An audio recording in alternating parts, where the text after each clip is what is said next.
A long time ago in Egypt, a cruel Pharaoh ruled over the Israelites. He was afraid they were growing too strong, so he ordered that every baby boy be taken away. But one brave mother refused to give up her child. She placed her baby in a basket and set it afloat on the river Nile, praying that God would protect him. Pharaoh's daughter found the basket and felt compassion. She named the baby Moses and raised him as her own, right in Pharaoh's palace.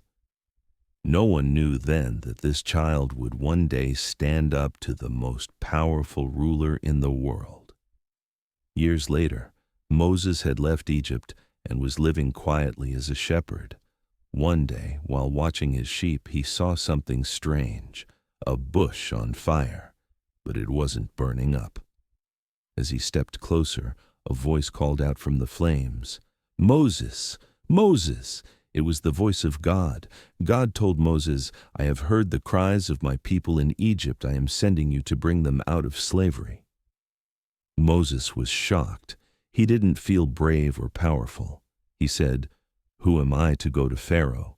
But God promised, "I will be with you." That was all Moses needed to hear. Moses returned to Egypt and stood before Pharaoh.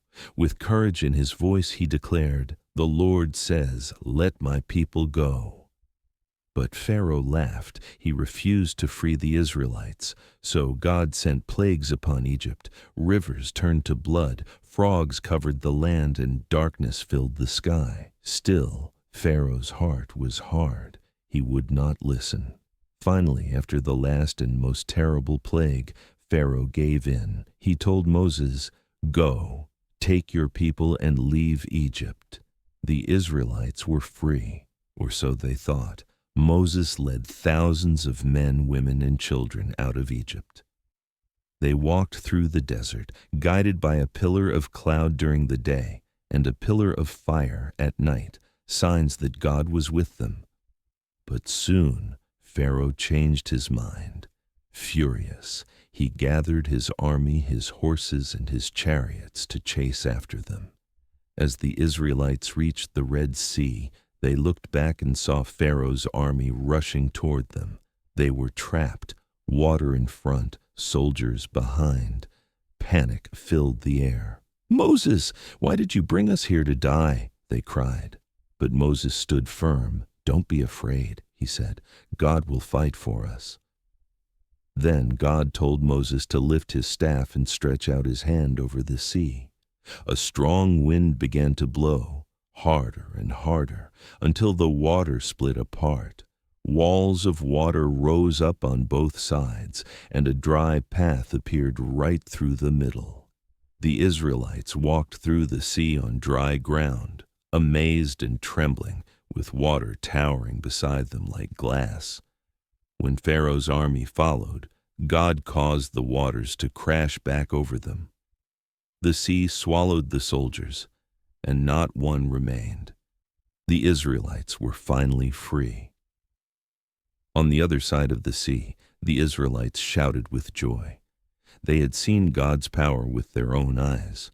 Moses' sister Miriam picked up a tambourine and began to sing. "Sing to the Lord, for he has triumphed gloriously." Everyone joined in, dancing, clapping, celebrating freedom at last. The God who rescued them was not distant or silent. He was their protector, their guide, and their friend.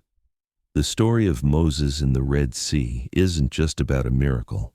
It's about faith. When the Israelites saw no way forward, God made a way. When fear surrounded them, faith gave them strength.